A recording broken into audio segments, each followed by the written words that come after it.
Now you're getting real life. Go ahead. Hi, everyone. My name's Max, and this is my lovely wife, Shannon.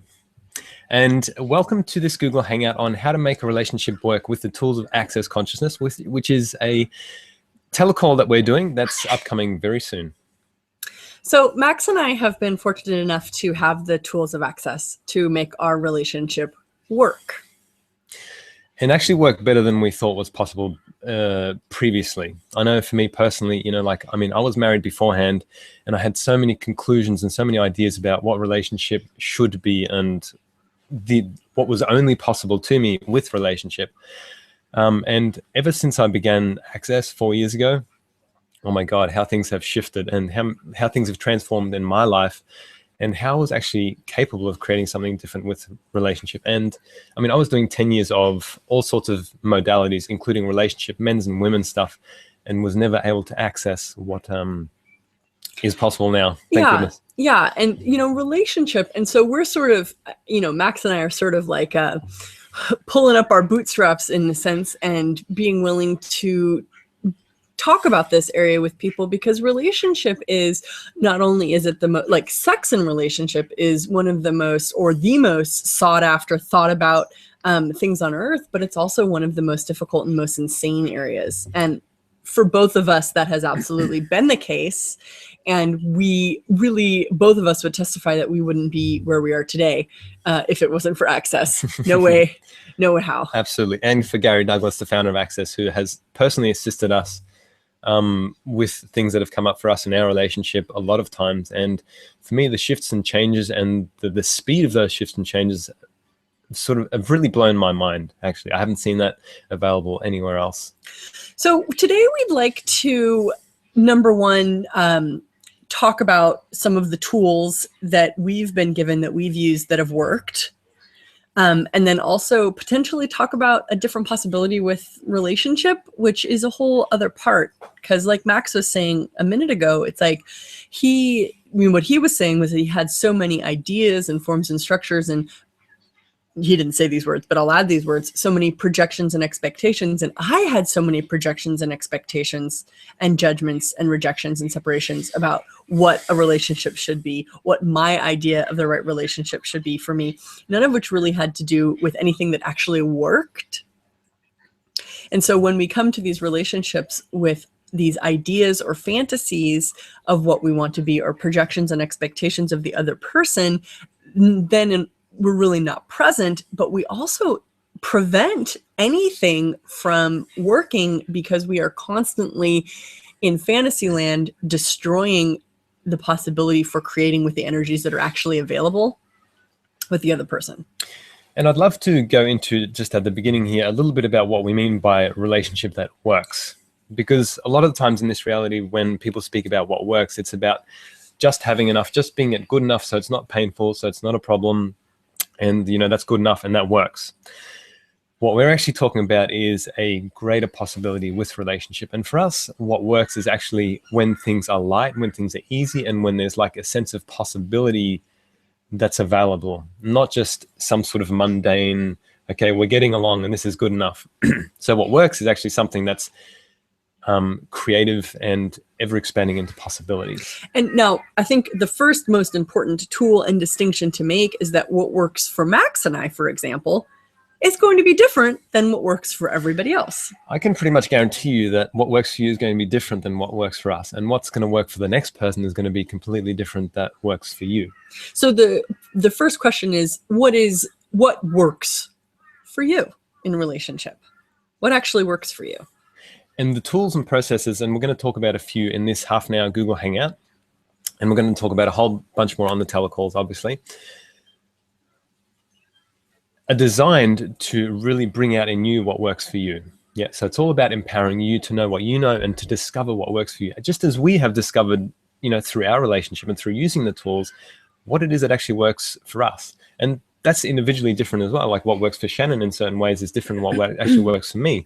And then we've discovered, okay, how do we make this work together? Yeah. And so it's one of the great travesties, I think, in the world, in what goes on with people, is that they're so not honest with themselves about what actually works for them, that they then go through this whole process of deep self-compromise and cutting off parts and pieces of themselves and divorcing themselves in order to be in a relationship that actually doesn't work for them in the first place. So really and truly, process number one, step number one, tool number one, numero uno, is what actually works for you. And are you willing to be honest with yourself about what works for you?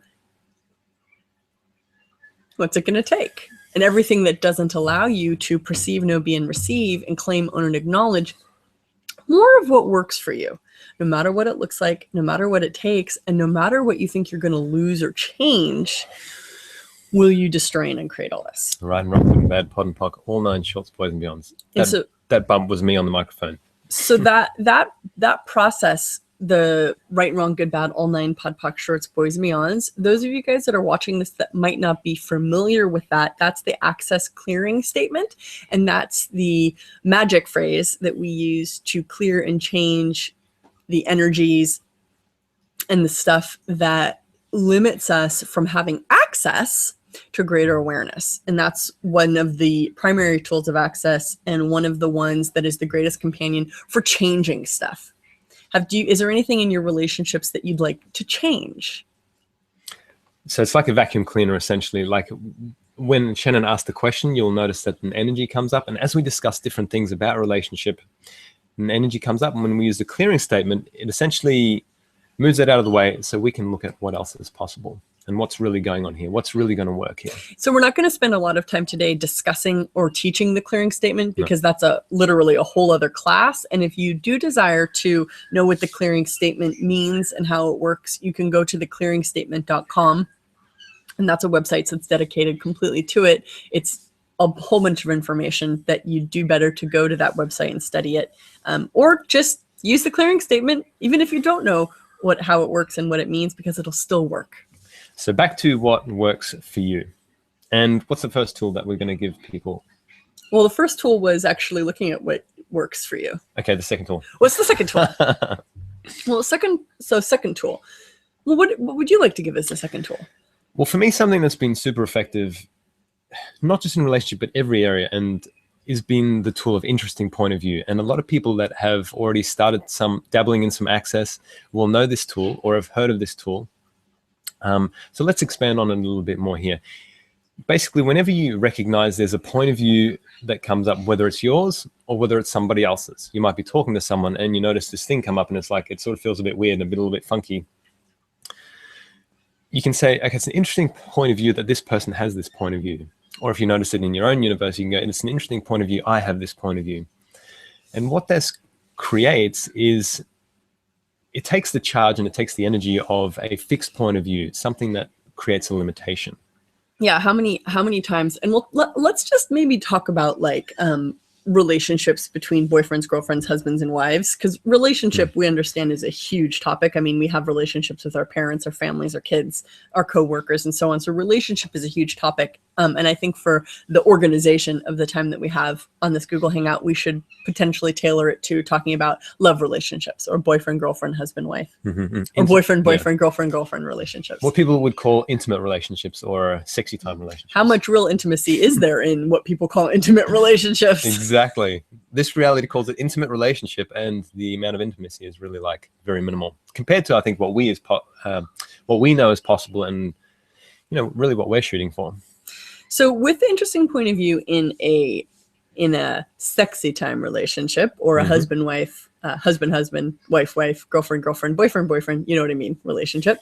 How oftentimes do you get into a charged situation or you guys start fighting each other or take a really fixed point of view, and then that, like, either you take a point of view or they take a point of view, and then that point of view then begins to deteriorate the closeness that you feel with that person, the intimacy that you have with that person, and a sense that anything is actually possible with that person. So everything that brings up, will you be willing to destroy and uncreate that? Right and wrong, good and bad, all nine, pod, poc, shorts, boys and beyonds. And so it is quite imperative for a relationship to actually work. Number one, it is imperative that both people in the relationship are allowed to have their own point of view. So you don't have to agree on everything. You don't have to see everything the same way. If one of the people in the relationship is not an allowance of the other person having a different point of view than them, And if one of the people in the relationship isn't even willing to have their own point of view, both can create a lot of difficulty or something not working in the relationship. Because in order for a relationship to work, number one, you have to know what works for you. The other person has to know what works for them, but you both actually have to be present and participating in the relationship. Exactly. And that's really like putting yourself forward and, like Shannon said, participating in the relationship. It's a very active thing, you know. Can I say Sure. this before I lose it? Yeah. Thank you. With interesting point of view, with the tool that Max brought up about interesting point of view, and me making the statement about how you both have to be present in the relationship and both have to participate, witnessing and seeing your own points of view is just an interesting point of view, and allowing the other person's points of view to also just be an interesting point of view, meaning not right or wrong, not something you need to fix or solve or handle or fight against, but something, this is an interesting point of view, right? That tool, right, that perspective then allows or frees up a lot of energy for you to actually be present. Because if you're taking a point of view, or if you're fighting a point of view, or aligning with a point of view, are you present? And so interesting point of view is a great way of getting yourself to the point where you can actually be present amongst the sometimes storm of stuff that goes on for so many people, not only in life, but especially in relationships. And I have to say, as simple as this tool sounds, like saying to yourself, it's an interesting point of view, I have this point of view. If you truly use it and you actually, like we say, participate in using that tool, the changes that it can create are huge. And what I've found over the years that I've done Access, it's like the actual tool is like the tip of an iceberg, right? And it's like, and that's like when you say it's an interesting point of view, I have this point of view, that's the tip of the iceberg. And then what you just discover underneath the surface is like what's available, and it's like it just keeps going and going and going, and the expanse and the breadth of what's available there for you just from such a simple tool is huge. Yeah. So I really do encourage you guys to use it, even if you've heard it before or if you used it before. How else can you use it? How else can you participate with this tool and really commit to your life, which is a whole other story we'll talk about later on.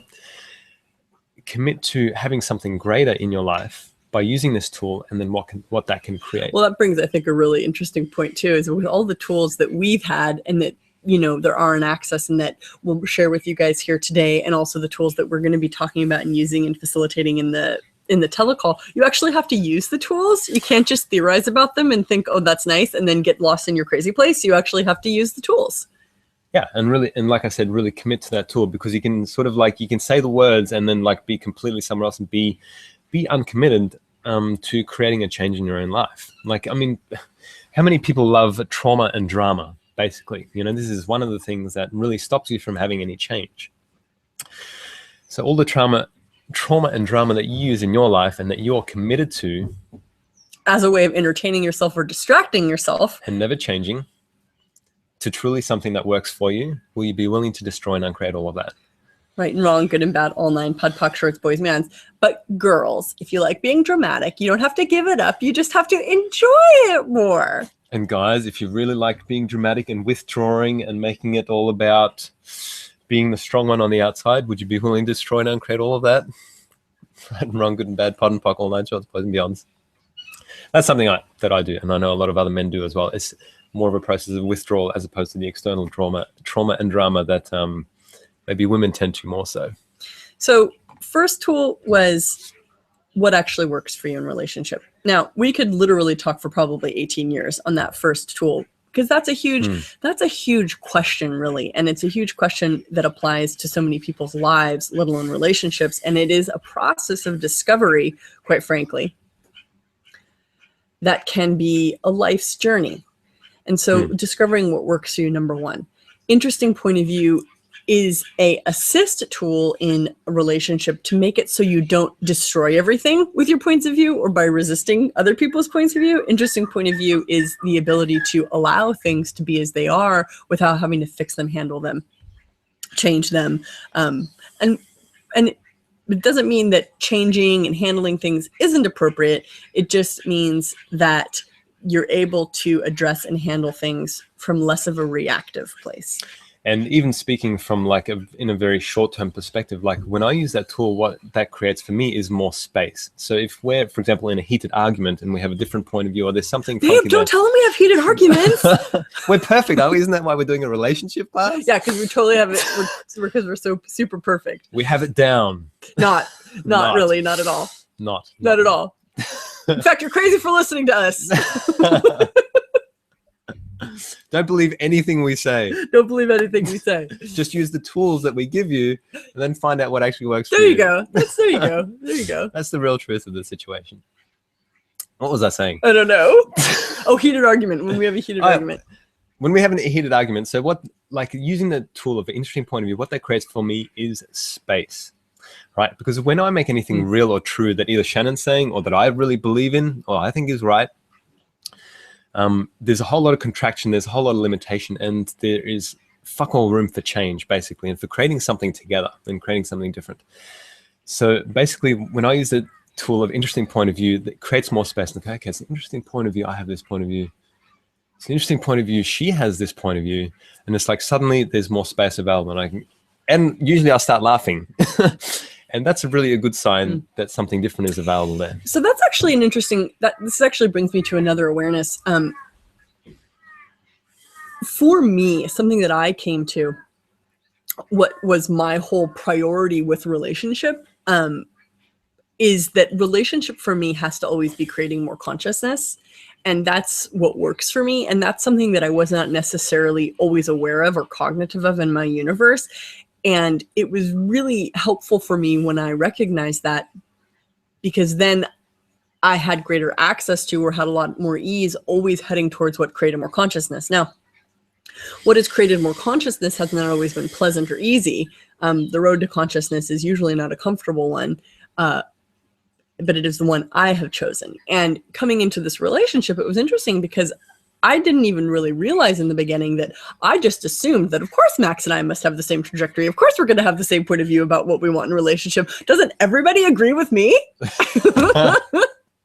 So that wasn't really functioning from consciousness. And what I had to learn through being with Maxie was, what's his reality? What's he actually shooting for? Does he know what he's shooting for? And sometimes he didn't. And oftentimes I'd say I didn't. Yeah. For me, it was a real discovery. And when we first actually came together, Shannon and I had fucking no clue what I desired in my life or what was going on for me. I just saw this bright shining light and I went, wow. And since I'm a facilitator of access and I am like a force to be reckoned with, it was, I think, Max, I'll attest to that. You had to either give in or be you. Yeah, basically. And I would never let him give in. So being him ultimately became both of us being ourselves, not together, but being ourselves, trusting one another. Boy, oh boy, was that a fucking mission. Mm-hmm. Having gratitude for ourselves and the other. And that was something that let me give this one as a specific tool. Because Gary Douglas, who's the founder of Access, is my father. And so I'd be, when I first got together with Max, my poor father, he's got to listen to me and my sister, my boy problems, my boy problems. He's the most patient man. How did I get so lucky? And so I'd be on the phone to my dad. Oh, Max and Max did this and Max did that. And Max is and he'd be like, babe, you got to start to look at what you're grateful for about that man. And I was like, I'm not grateful. He's wrong. Girls, you know what I mean? And I looked at it and I went, fuck, if I can't start to be grateful for this man, I'm going to destroy this relationship. And so I started forcing myself, and at times, and I'm being, now this is a capacity I have to be brutally honest and to expose the best parts of me and the worst parts of me. And so that's something I'd love to share with you guys, because I think a lot of women can really relate to a lot of this stuff. And there's so many women who really have the best intentions, but really destroy their relationships through the unwillingness to be grateful, through criticism, through the desire to control, or the unwillingness to receive the contribution that their mate or their partner could be. And that's just for women. And of course, men do their own things. And I'm just glazed over a very big part of this conversation quite quickly. We will go more into the telecall too, because there's different aspects for me as a man that are similar to this that really and apply. men and women do relationship different. Yeah. And that's something that we've had to learn as well. Because I used to actually expect for Max to function like me, to be like a woman. And my dad would always make fun of me. He'd be like, "Oh, you want Max to be a woman?" I'd be like, "No, that's not what I'm doing." And then I look at it and be like, "Oh my God, that's what I'm doing." So learning the difference between men and women in relationships is and what actually works. And what works. Mm-hmm. Yeah, and what works. Because this isn't actually all that theoretical. It's actually practical. There are certain things, strange things that women can do and that men can do that will actually work. And create way beyond what you thought. Like, just like Shannon was saying, like the things that men and women do that can create problems and create a real separation. There's also things that we can do and can be that will create something far beyond you probably have thought is possible. Yeah, and Max keeps on saying create something, which I think is a whole other tool. So we are talking about a creative relationship, not fixing your relationship, but creating beyond where you might have been thus far in your relationships. And I think that's a huge part. It's sort of difficult to use the tools of access and not be creative. I just want to, we have a question that came in here, but I just want to loop back for a second to the gratitude thing, because I kind of diffused amongst that. Being grateful for the person you're in relationship with is paramount for actually making it work. Gratitude is an energy that is creative, not destructive. Judgment and criticism are destructive energies. Gratitude is a creative energy. Do you want to destroy your relationships or create your relationships? The more you judge, the more you destroy. The more you're grateful, the more you create. Okay. So gratitude, I think, is really tool number 3. If we're going to be illustrating it clearly. Tool number 1, what works for you? Tool number 2, interesting point of view. Tool number 3, gratitude. Are you grateful for you? If you're not grateful for you, you will not be able to receive anyone else being grateful for you. Absolutely. And if you're not grateful for your partner, then they will diminish, and your ability to create with them will diminish as well. Yeah.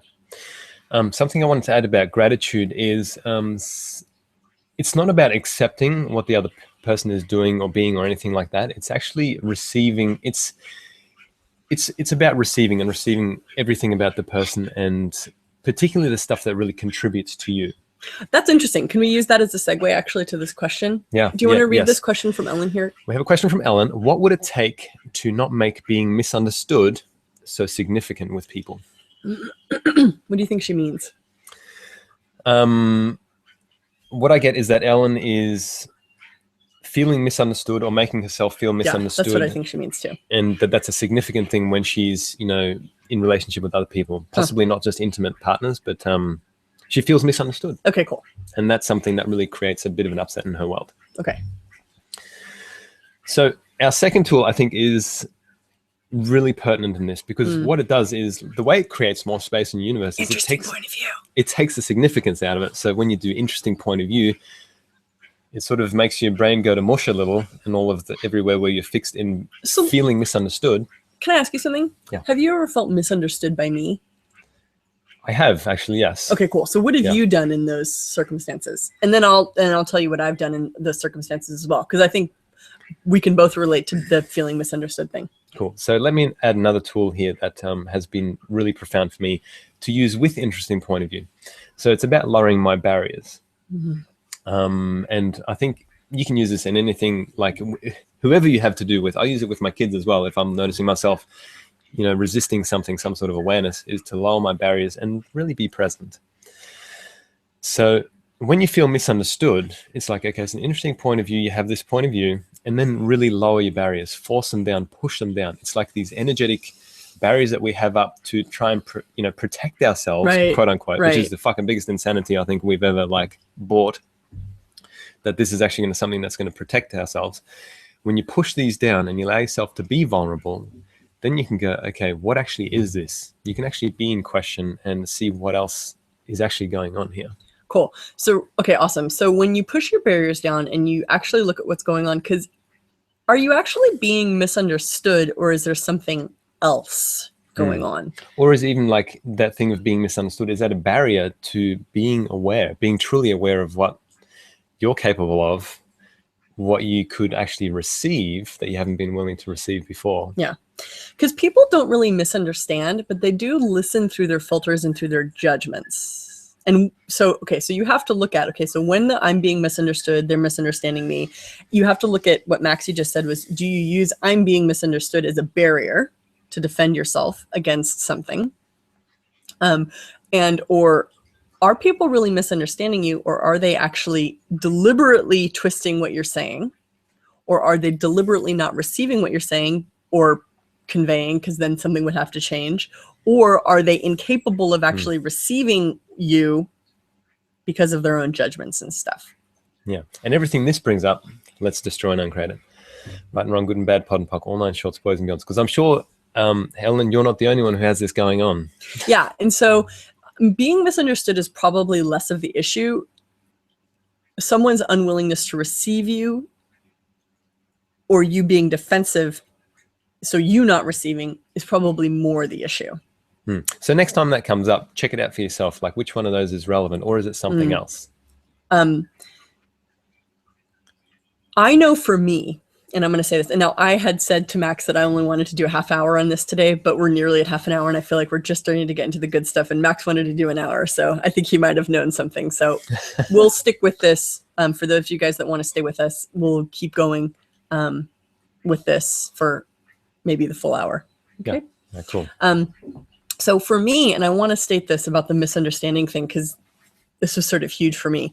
I've had to come to be more honest with myself and about what I was intending in the relationship. And there's been a lot of times when I have been addressing a particular energy with Max, or between us, where I was seeking to change something. And I wasn't always super cognitive of what I was trying to change, but I would become very intense and very aggressive about something.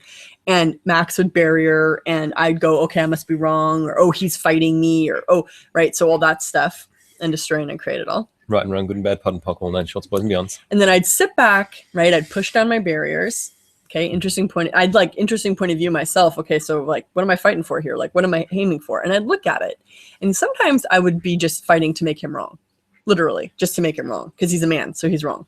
And that's how a lot of women function in relationships. Tool number 5, the man is always wrong. Yeah, tool number 5, the man is always wrong. Men, if you're willing to accept this, it'll make your life a million times easier.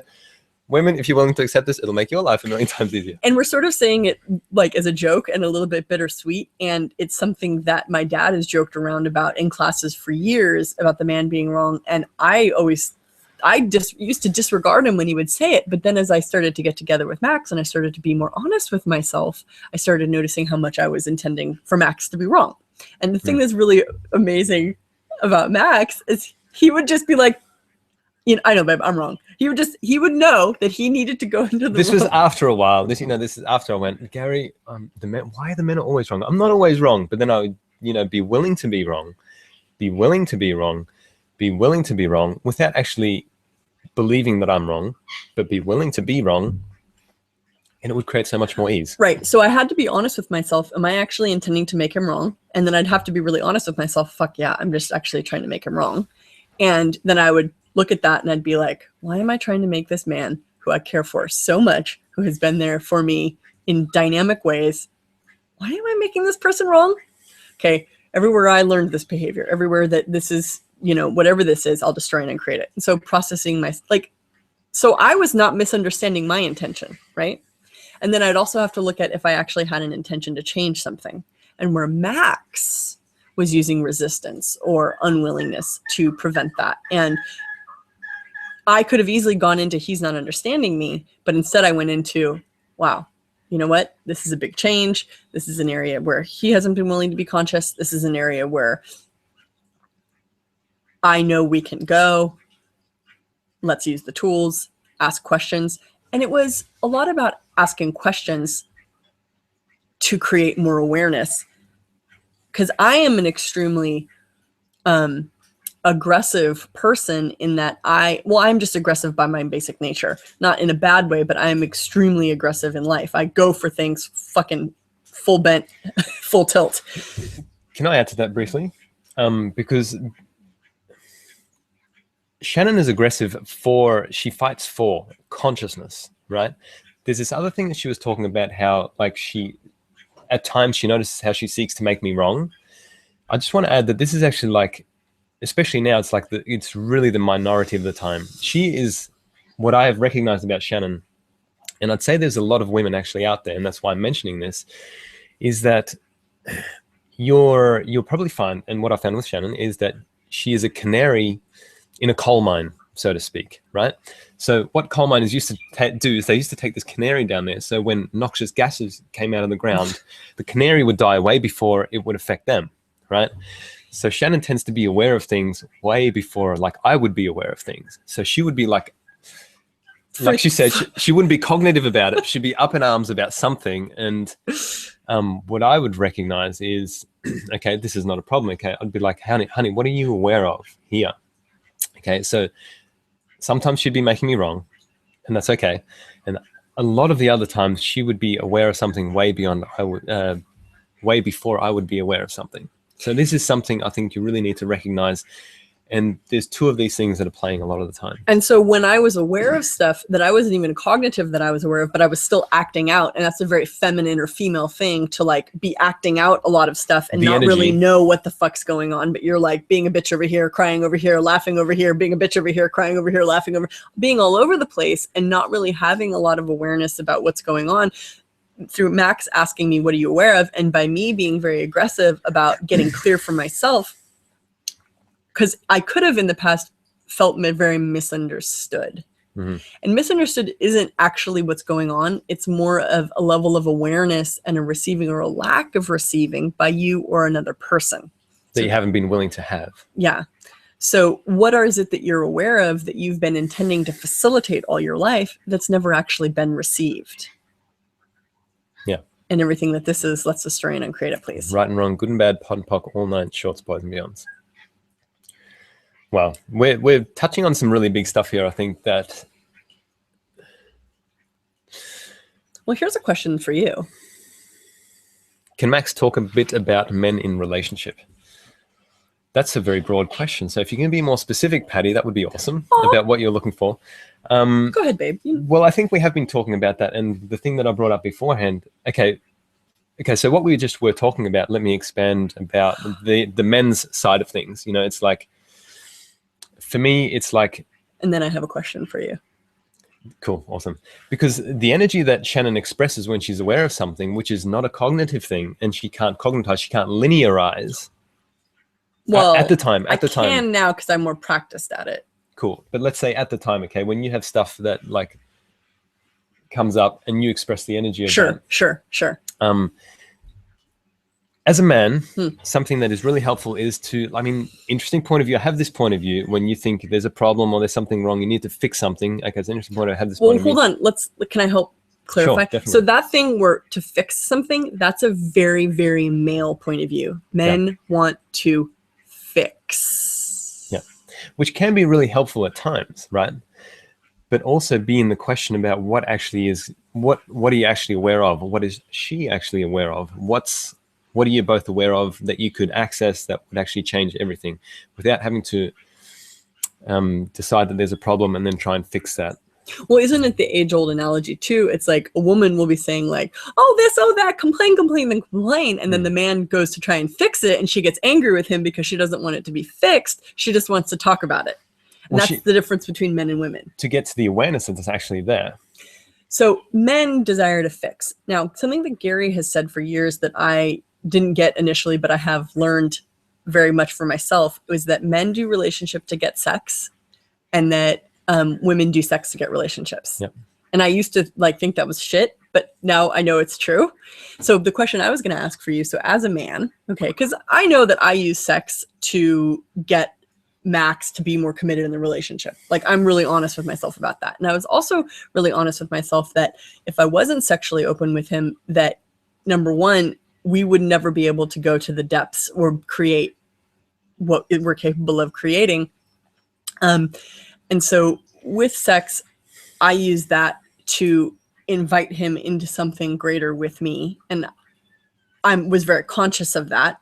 And it wasn't that I was using sex to control him or to get to my own means. I was aware that sex was a huge invitation to you.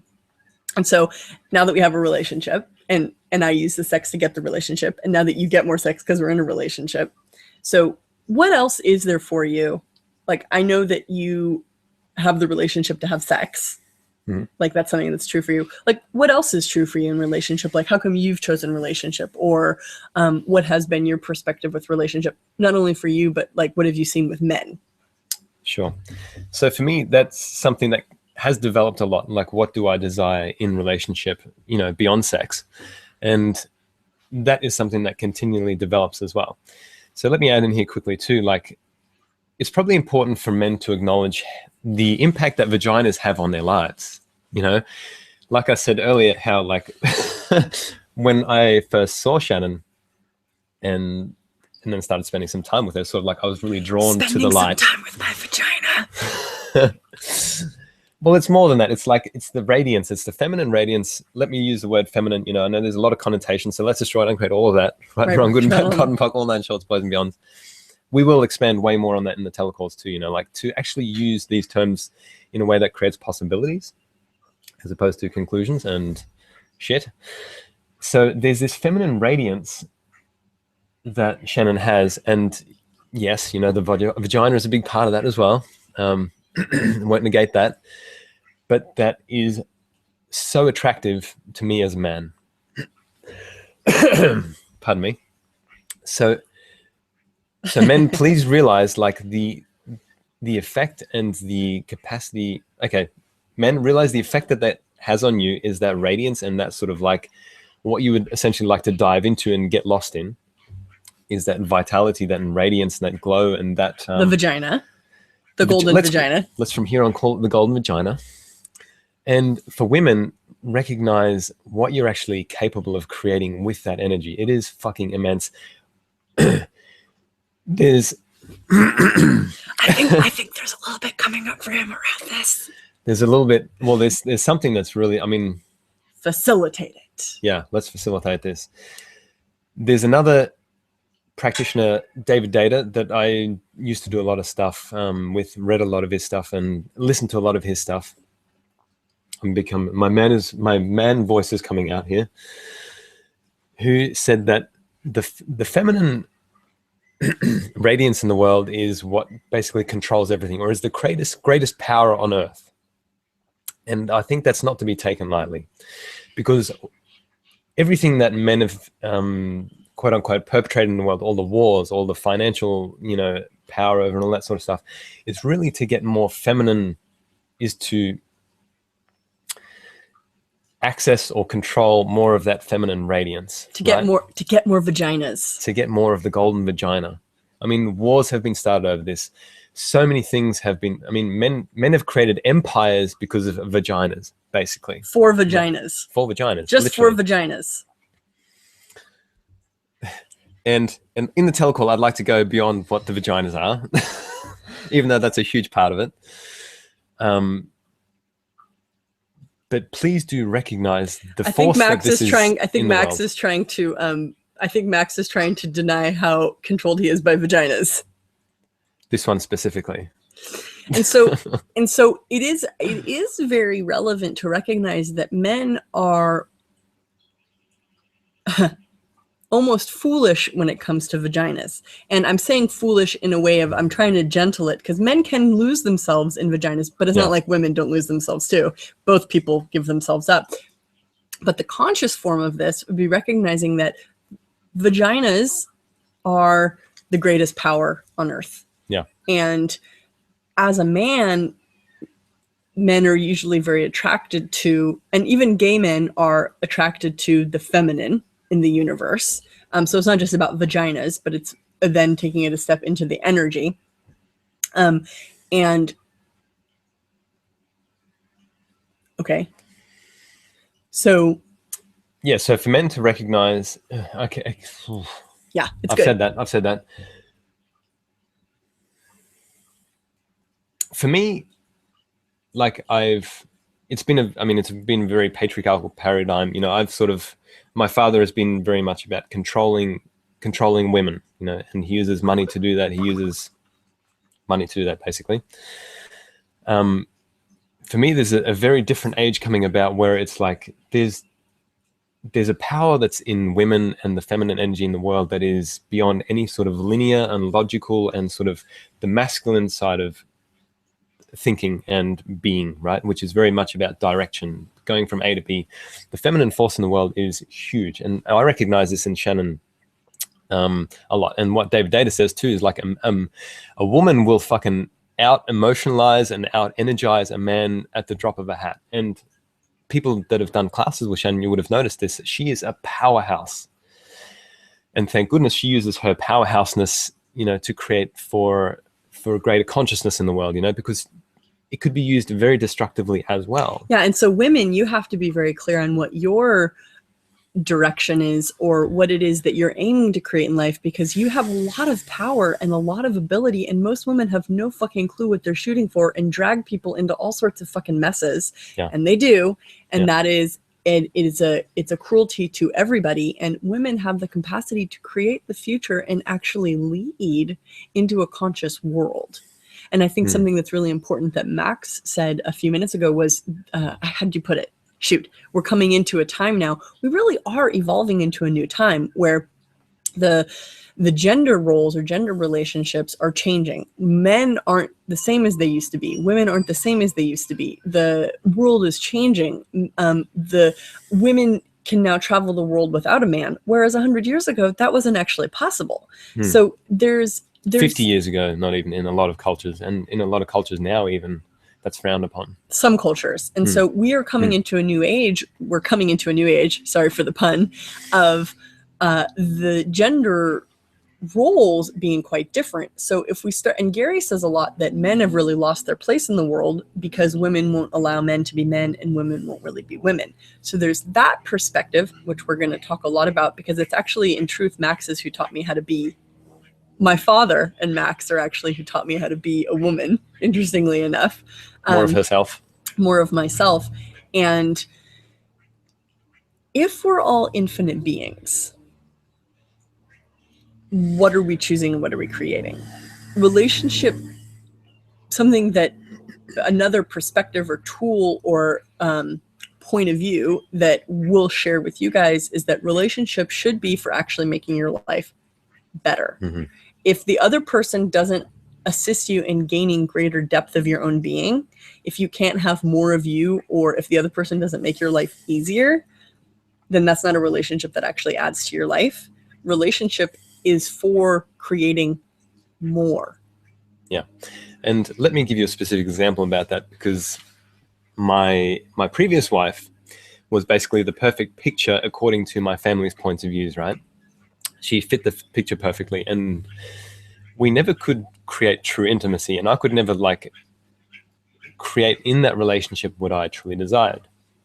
Now Shannon is completely I guess the opposite, and a threat to my parents' reality and what they see is perfect and right relationship.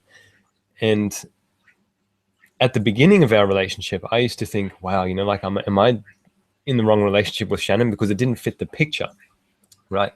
And what I had to look at was what was actually being created in my life and how my life was progressing and developing, and how I was always actually getting more of myself. And that was the true telltale to recognize how the contribution that Shannon was to my life and continues to be to my life. And as opposed to getting caught up into the judgments and the rightness and wrongness, which weren't mine in the first place, of what a right relationship should be. So I just wanted to throw that in there as a practical example for you to really get, what is a contribution to your life, and, what's the program, what's the fantasy that's been installed, what are the implants that have been installed about a relationship. Let's do that. So all the programs and all the fantasies that have been installed, created, or invented by you or others about relationship that are preventing you from having a relationship that works for you. Will you destroy and create all this? Right and wrong, good and bad, pod and pop, online, short, boys and beyonds. And now, but we have to be very clear. We're not talking about the fantasy. We're talking about something different, where you come out of fantasy and you actually come into being honest with yourself. Yeah. which is a very different universe, which most people are not willing to function in. Most people would rather live a lie than actually change and choose something greater and bigger. So everything that brings up, will you guys destroy and create it, please? Right and wrong, good and bad, pot and pock, all 9 shorts, boys and beyond. And most people would rather be in a bad relationship than no relationship. And that is very common in the world. And so it's like, I am really grateful for Max in my life. And I used to be willing to walk away at like any second, you know, like to leave.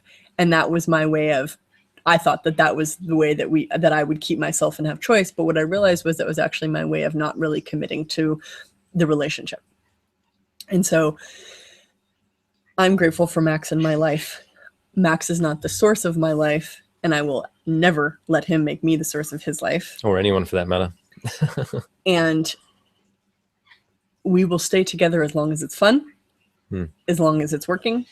And even if one day it doesn't work and it's time for us to change, we'll know that. Everything in the universe changes. So what if it's not about holding on to what you think you have right, but receiving what's great and being willing to go on that ride, wherever that ride leads you. Incomplete vulnerability as well. Like Shannon was just saying then, what if, I mean, for me, if there's another man that can create greater in Shannon's life, I would want that for her, basically.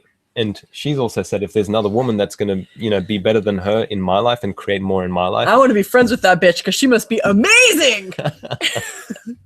Exactly, which is a way that she recognizes what she is contributing to me as well. So it's sort of the old adage of, if you truly love something, set it free. And if you're willing to function from that and that vulnerability and that degree of receiving, what you can actually receive and create from there is way beyond trying to hold on to something and trying to get it right, limit something and get it right. Yeah. So there's this thing about, can you also talk more about creating in relationship, which is a word you keep using? Yeah. I tend to use create a lot, and I think I've really gotten that because it goes me beyond like maintenance, which is something that all I saw when I grew up is like people maintaining their relationships, people maintaining their lives. It was never truly about creation and possibilities. I'd say Gary has really taught the world about creation and possibilities. And what that actually is and what that can be. Yeah. So creation is a very access point of view. Maintenance isn't bad. Like, you have to maintain a house, obviously. You create it, you build it, and then you have to maintain it. You have to keep the windows clean, the floors clean, repair it, and so on. But also, otherwise the forces of nature take over. Otherwise the forces of our house, we live really close to a forest, and our house would just like deteriorate back into the very forest quickly in a second if we didn't maintain it. But so let's talk about what creating in relationship is or can be. So, okay, let's use another tool here, which is asking questions. So first of all, if you're really stuck in something, use interesting point of view to create space. What you can use then are the questions that will actually create. So, hey babe, what would you like to create today? Well, I was thinking there's some work that I'd like to get done. I thought we could do something fun together. The weather's really beautiful. A walk might be nice, or we could go to a restaurant and have breakfast down by the beach. Cool. So what's been going on for you in your life? Another creative question. So did you want me to answer that? Yeah, what's going on for you in your life? Well, you know, I was just sort of looking at you and thinking about your vagina and stuff, and I was wondering what we could create there. So what would you like to create in your life? Wow, you're really putting me on the spot here. Well, you could put me on the spot if you want. Well, honey, I thought I really had the sense that we could go a lot further together. But what would you like to create in your life? In my life? No, I'll take Max off the hot spot, but I wanted to give you guys examples of questions. So first, light question. How's it going? Hey, what are you up to today? What would you like to do today? She's a master of asking questions and inviting people to create something. Now, what would you like to create with your life? And this is an ongoing question, and it's one I ask myself constantly. I'm not one to stumble through my life. I am one to take a clear vantage point of all possibilities at all moment and consciously choose, which is part of creation as well. Creation, the access form of creation is question, choice, possibility, and contribution. And so question in relationship, and I'm just going to apply this to relationship, but you're also going to want to apply this to yourself. But for example, ask questions of your partner. Hey, who are you? What do you want to be in the world? What's your perspective in the world? What is the stuff you're dealing with? Is there anything I can do to contribute to you? Is there anything that you'd like to receive from me? Hey, what are you up to? What have you been learning about? What are you dealing with? What's going on for you? Question, question, question, question. I have a good friend of mine was in a relationship a while ago, and that relationship ended for him. But at one point I was talking to him about it, and I said, well, did she ever ask you what you wanted to do? Because basically in the end, like, he had told me that he had totally, completely given himself up in the relationship. And I looked at him and I was like, she let you give yourself up? And it was almost a new concept to me. And I said, did she ever ask you what you wanted or what was working for you, where you wanted to go? And he said, never once, never once. And that gave me a huge insight into most people just get a relationship and then go on maintenance mode, never questioning, never changing. Oh, I've got a relationship now. Good. I'm right. Yeah, totally automatic mode from that point on. And don't create a single thing. And so to create is to actually, number one, take an interest in the person that you're with. Take an interest in your own internal landscape. What's going on for me? Am I enjoying this person? Am I not enjoying this person? What would it take to enjoy this person more? It's actually possible here. And I mean, oh my God, the magic of relationships and the treachery of relationships is equal in equal forces and magnitude. And which one's going to win out? Which one are you going to create more with? And so what choice could you make today that would create a relationship that would work better for you right away? And everything that doesn't allow that, let's just and create it. Right and wrong, good and bad, pod and pock, all nine shorts, boys and beyonds. Creation is something that's been and continues to be like this huge learning curve for me. Like, Shannon is very adept in the arts of creation already. And it's something that she, I think, naturally functions a lot from as well. Being the dyslexic and autistic person that she is, you know, she functions very well in that way. For me, a tool that Gary has given me to function more in a short-term perspective is like in a 10-second increments, right? So because when I used to like look at creation, I'd go, holy fucking shit, you know, like the rest of my, what am I going to create in my life? Like when Shannon was asking me beforehand, like I go into all sorts of like big things. It's like, okay, what do I want to like achieve in my life? Like, what do I want to aim for? Like, it just becomes like this big, overwhelming, quote unquote, non-reality thing. Yeah, exactly, non-reality, something that I can't comprehend in the way that I'm still trying to comprehend things right now. So when you break it down into 10-second increments, which is, Gary's told me this a number of times where I'm like, Gary, like, what, I don't know what I want to go in my life, or like, you know, along those ways. He goes, okay, like in the next 10 seconds, what would you like to create? What would you like to choose? What would you like to choose in the next 10 seconds? Exactly. You've got 10 seconds to live the rest of your life. What would you like to choose? What would you like to choose? And then that 10 seconds is over. You've got 10 seconds to choose the rest of your life. What would you like to choose? Swimming. That 10 seconds is over. You've got 10 seconds left to live the rest of your life. What would you like to choose? Be happy! People usually take a few hours to get to that point. Or a few lifetimes, million lifetimes. Exactly. But you essentially start breaking it down into, okay, what is actually true and valuable to you without head fucking yourself about it. And no, so I'd like to just address the creating and relationship thing practically, right? So to take it out of theory. So in order to really create you in a relationship, you have to be creating in your own life. Most people make the relationship their life, or put their creation or the welfare of their self onto the relationship or onto the other person. That the relationship becomes the source of their life, or that's what they're trying to achieve. Yeah, that's not creative. That will never fucking work, guaranteed. It's not gonna work. How to make a relationship work? That will never work. Not work. That's Japanese for no. We just came back from Japan. Shannon was doing some that will make a relationship not work. This means no. So in order to really be creative in a relationship, number one, you have to be creative with yourself. Meaning, are you questioning yourself? Are you making the choices for your life that actually create your life? Or are you waiting or hesitating or holding back because you don't want to lose the other person or freak out the other person or hold back. It's like, are you willing to be the source of your life? Even if the other person can't come with you. Mm-hmm. And so everywhere you have held back, you're holding on, you're not choosing and seeking to create greater because you want to have a relationship. Can you recognize you can have you be free and be happy even if the other person isn't free and happy? Uh-huh. And everything that brings up, let's destroy and uncreate it. Right and wrong, good and bad, all night, pud, puck, shorts, boys, men. There was a lot of time in this relationship where I was like, well, Max is miserable, but I'm happy. And I thought, do I need to leave him?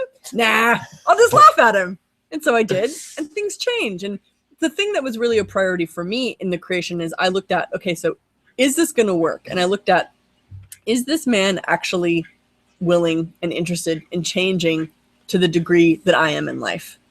And I think sometimes she'd get a yes and sometimes she'd get a no. Because sometimes, I mean, there's a lot of times I know for myself where I haven't been willing to change. And he is willing to change everything. He just won't let you in on it. And I have to tell you, from what Shannon just said then, if you're willing to be happy and be the source of your life while the other person wants to be miserable, does their thing, it is actually one of the most empowering things. For me, when she's happy and she's like buzzing around like a fairy and I want to be in my misery thing, it's the most fucking frustrating and annoying thing ever, but it changes everything. If she buys into my misery and tries to fight me about then my I misery, lose myself, or tries to change me, she firstly loses herself, but like basically like my misery is solidified. I'm able to maintain that shit so much harder than I would have otherwise. But if she's willing to be happy when I'm in my misery, or vice versa, it changes everything. So when you're willing to be the source of your life and willing to choose happiness no matter what, you will change realities beyond what you think is possible. And so one of the ways that I have happiness for me is by creating my life. And so I do the things and I make the choices that create my life. I make me happy. And then and only then can the relationship work. Yeah. So if she made me the source of her life or the relationship the source of her life, and that my happiness was a prerequisite to her creating her life and her happiness. That's not creative. Holy fucking shit. That doesn't work. Done. You know, automatically you go into limitation and that relationship becomes this relationship. Exactly. Relationship. So let's destroy and uncreate all those relationships. Right and wrong, good and bad, pod and puck, all nine shorts, boys and peons. Rather than a creative joy. And so for me, I am overjoyed that I get to share my life with Max, that I get to dance with Max through my life, to play with him when he wants to play, and that I get to ignore him when he wants to be ignored. And vice versa. Sometimes I'm just like, leave me alone. Right now is not a good time. But usually I'm more like, babe, la, la, la, la, la, la. And then he cuddles me, and then I'm like, okay, I feel better now. Very cute. Okay, so we're nearly coming up to 10 o'clock. And it's like, it's really interesting. For me, I feel like we've been talking for quite some time, and it's like, I don't even feel like we've even touched the tip of the iceberg. Absolutely. So, and I mean, this is a class that we can talk about for days and days and days, and go into greater expanses of the possibilities of relationship, clear the stuff that doesn't work, and actually create way beyond, I think, even what we even realize at this point. We recognize that there's so much more possible, and one of the reasons we want to facilitate this class is to actually access those places with you all to have that. And we're really fortunate because we have each other. But do not think that you need to be in a relationship like ours, or that if you don't have a relationship, you're wrong, or this isn't for you, or because this isn't about relationship working in a certain way. This is about the relationship that works for you. And if you want it to work for you, then using the tools of access might assist in that. So even if you're not seeking a relationship with another person, so to speak, like, and if you are, you have to be honest with yourself. And if you're not, you have to be honest with yourself. Yeah. But these tools and these processes will actually give you so much more of yourself and what does work for you in relationship. So you can actually have that. So you can be more honest with yourself and claim what is true for you and actually have that. Right. So tool number 1 for recap, what works for you, and try it out in life. See what works for you. And then you actually have to acknowledge what works for you. And be honest with yourself. Yeah. And be really honest with yourself. Tool number 2 is interesting point of view. Whenever you feel like in a crunch, in a situation with someone else, or even just with yourself, it's an interesting point of view. I have this point of view, or an interesting point of view. They have this point of view. think number 3 was gratitude for yourself and for the person that you're with. Not love, gratitude. Mm-hmm. And I think number 4, we sort of diffused into creation and we started going to a few different things. And men in relationships. And all men are different in relationship, and all women are quite different in relationship too. Like Max is actually a relationship kind of guy. I have to sort of say that. Max is someone who has sought to be in a relationship. There are some men like that, and then there are other men who aren't seeking to be in relationships, but settle for them because the woman wants it or to have sex. Or there's other men too. I mean, like Dane, for example, who's very open and outward about how he is with relationship and what works for him. Dane is an example. Yeah, Dane is an example of a man who it actually serves the world better for him to have multiple partners. And that is something that he's very honest with about himself. And that is a greater service to the world. Dane has admitted he wouldn't do well in a relationship. And the freedom that he has created for people that have denied that and haven't been honest with themselves about that is immense all throughout the world. I mean, I know thousands and thousands of men and women that have more freedom and have more of their reality because of what he was willing to claim for himself. Yeah. So this is about what works for you, not about what's the right way. And we're not here to tell you the right way. We're here to assist you in finding your way. Works for you. Yeah. So thank you guys so much for joining us for this, whether you're here live or watching the recording of this. And we really look forward to either having you on the telecall or future classes to really discover what works for you in relationship. So don't give up on yourself in this area, please, guys. And also, please try not to make yourselves crazy. The area of relationship can be such a tricky one, and you're not wrong. You're not wrong. You're not wrong. And would you be willing to have something that works for you? Yeah. So thank you again. Thanks, guys. See you again soon. Bye. Bye-bye.